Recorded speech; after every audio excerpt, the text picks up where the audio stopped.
Well, we've got the latest and greatest update on the housing market, and it is kind of confirmation for what you and I have been talking about all year. And of course, that is that August 2025 will go down as the transactional bottom. What am I talking about? Well, this morning, folks, we got pending home sales. Pending home sales were up 3.3% month on month. They were up 2.6% year on year. And yes, folks, pending sales are up in all four regions, month on month and year on year. What does this tell us about the housing market? Well, I think it's quite simple. And it's confirmation again of what we've been learning the last 2 to 3 years. And that is, of course, interest rates matter.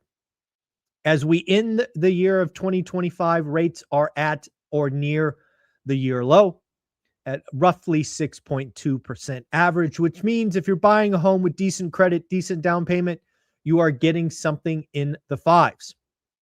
Rates matter. Now, obviously, Trump and the administration are convening a housing affordability, convention or talk. It'll be interesting to see what comes there. But I think we can say with rather certainty that if they are successful at getting rates into the fives, even if it's just 5.99, 5.8, something like that, demand will continue to rise. Again, strong buyers' demand as we end the year. In fact, buyers' demand is the strongest all year. And again, that's kind of odd given we are in the winter months. I think that tells you again that rates matter and just how bad the spring selling season was. This is not normal. It is not normal to have the strongest sales at the end of the year. In fact, buyer traffic is up an impressive 17%.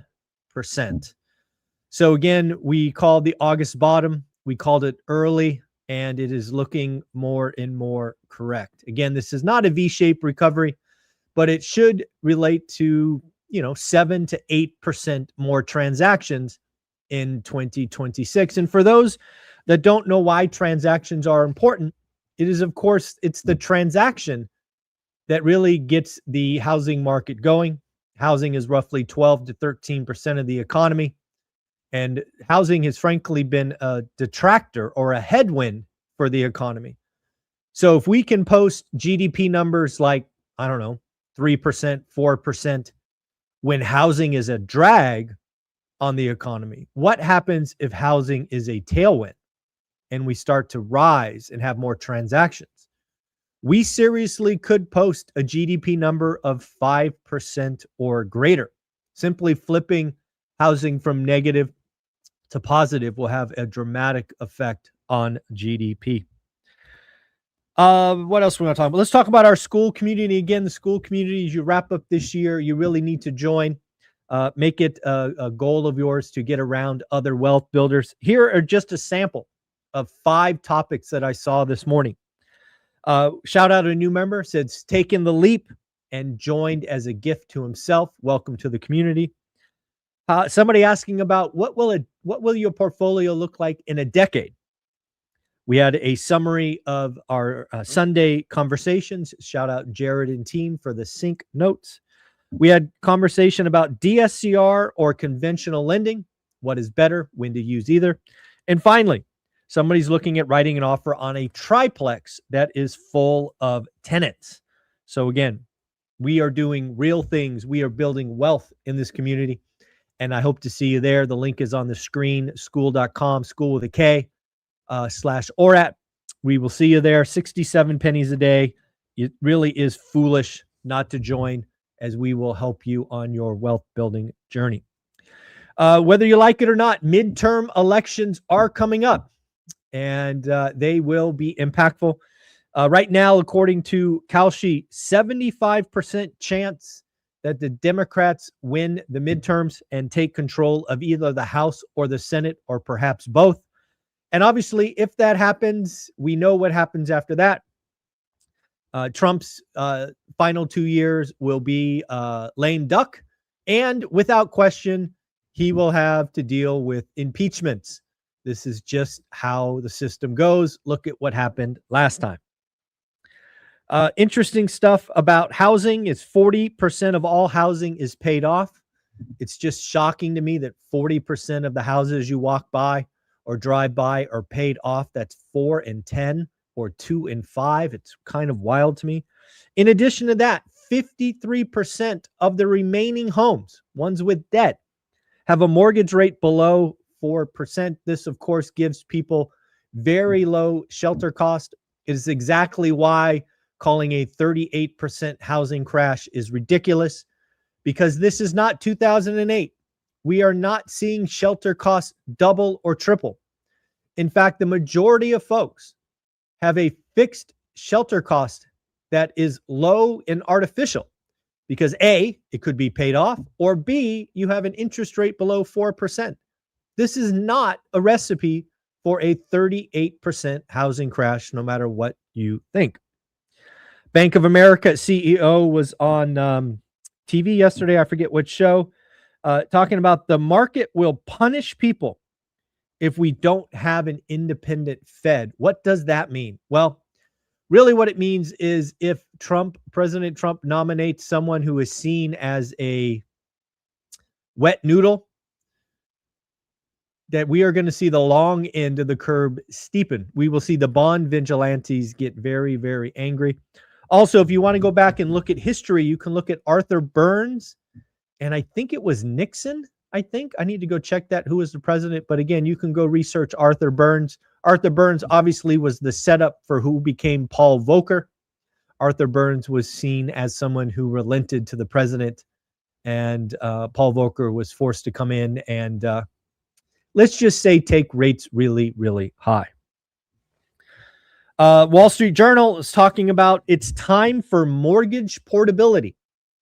Now, before you get too excited, I think you need to know a couple of things. If mortgage portability is approved and if it becomes a thing, it does not mean your legacy mortgage will qualify. It will simply be on new mortgages. Why is that? Because the old mortgages were not underwritten or priced for mortgage portability. And thus, it will not be a thing on older loans. Why? Because the interest rate would simply be higher. The cost of doing business would make those interest rates go higher. But again, loan portability could be a thing that's coming, as is the 50-year mortgage and things of that nature. Let's congratulate some people for joining school. Just in the last 24 hours, Shane, Cindy, and Mark, thank you so much for joining. Make sure you introduce yourself, talk about your buy box, things of that nature, and we will see you in there. Read an interesting article about debt, the average debt by generation.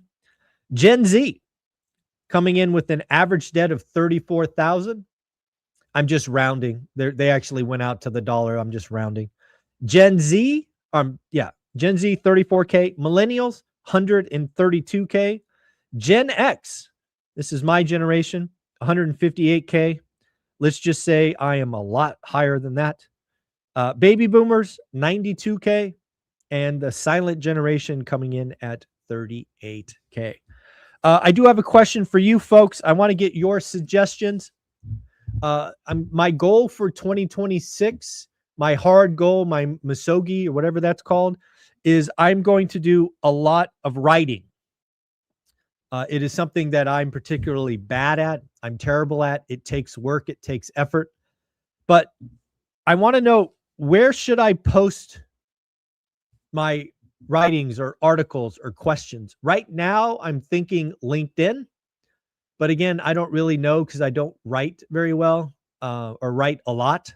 Hence, it's my big, scary goal for 2026. Where should I post my writings?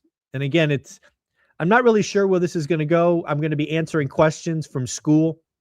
I'll be taking thoughts about the economy, lessons, talk about the pillars of wealth building. I don't really know where I should be posting them. Right now, I'm thinking LinkedIn. But let me know in the comments below what would be maybe a better place, again, to just post my random thoughts. And again, I'm looking to probably write 5 days a week for 30 minutes. So I'd be curious to think where I should be posting. Again, I've never done this before, so I'm not sure where to post. Let me know in the comments below. I would greatly appreciate it. Don't forget to join school. Obviously, if you're a landlord, it's time to give Steadily a shot, see if they can help you. Maybe they can, maybe they can't. We're sending them 2 more houses this morning as farmers passed us on the foremost and doubled our premium. So we're going to see if Steadily can help us again. Maybe they can, maybe they can't. But yes, that is interesting. So again, let me know where I should post. Maybe school, Substack. I don't even know what Substack is. But again, let me know what you think. I would love to hear from you. Folks, take care of yourself. Have an amazing day. 2025 is almost over. If you want to make an impact on 2026, I strongly suggest you join school, get around 510 other wealth builders, and we will see you there. Folks, take care. Have fun. Later.